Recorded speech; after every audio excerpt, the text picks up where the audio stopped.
Hello guys, দেখুন আমি এখন স্ট্রবেরি মাখাবো। এগুলো ঢাকার স্ট্রবেরি। এখন কত সুন্দর স্ট্রবেরি। এখন দেখুন পানি দিয়ে ভালো করে দেখেন।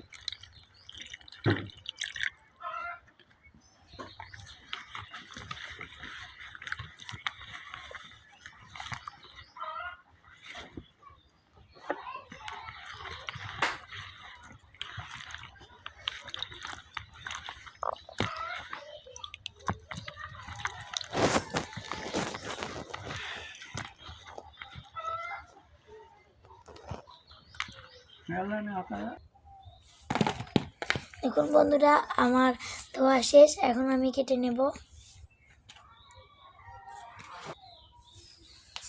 এই দেখুন বন্ধুরা, আমি ছোট ছোট পিস পিস করে কেটে নিচ্ছি।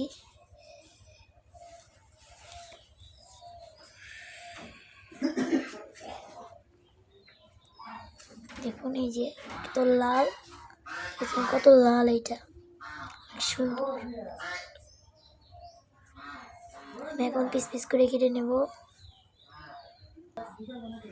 দেখুন আমি কিন্তু সব কিছু সব কিন্তু কেটে নিয়েছি।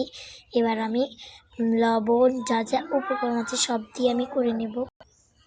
প্রথমে আমি দিয়ে দিয়েছি চিনি, কিন্তু আমি তো সবার আগেই কিন্তু আমি চিনি দিয়ে দিয়েছি। দেখুন কত সুন্দর এই স্ট্রবেরিগুলো লাগছে। তারপরে আমি একটু মানে অল্প পরিমাণ যতটুকু আমি লবণ দিই, মানে অতটুকু একটু লবণ দিলাম। অনেক সুন্দর করে আমি লবণটা দিচ্ছি। তারপরে আমি দিচ্ছি মানে কাসুন্দি, যেহেতু অনেক অনেক সফট একটি জিনিস, মানে অনেক সুন্দর একটি জিনিস। এই দেখুন এই যে কাসুন্দি আমি এখন দেব। এই জায়গায় দেখেন আমি কাসুন্দি আগে দিয়ে দিচ্ছি। দেখুন এই যে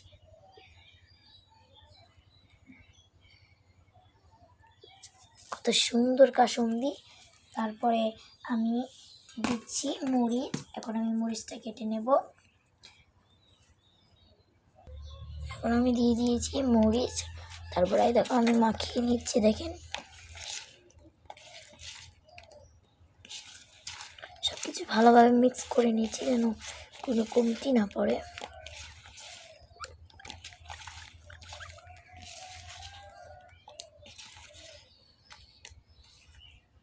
হ্যালো গাইস, দেখুন আমার এটা কিন্তু অনেক সুন্দরভাবে মাখানো হয়ে গেছে।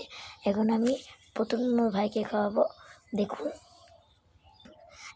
বন্ধুরা, আমি আমার ভাইকে এটা খাওয়াই, যে এই স্ট্রবেরিটা আমি স্ট্রবেরিটা ভাইকে খাওয়াই দিব।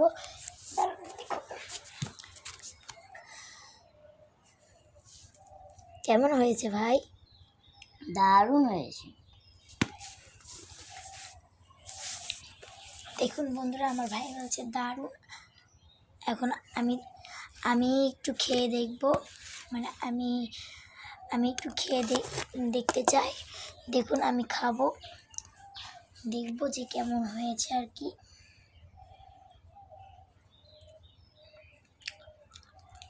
দারুণ, অনেক সুন্দর হয়েছে। আমি এই রেসিপিটা যে বানালাম, আপনারা সবাই শেয়ার করবেন, কমেন্ট করবেন এবং লাইক করে ফলোয়ার দিয়ে আমাকে মানে কি বলবো আপনাদের, বুঝেছেন? আমি খেয়ে যা বলছি আছে, অনেক মজা হয়েছে। এখন আমি এটা আরেকবার খেয়ে দেখছি, মানে আমার অনেক খেতে মন যাচ্ছে, মানে অনেক মজা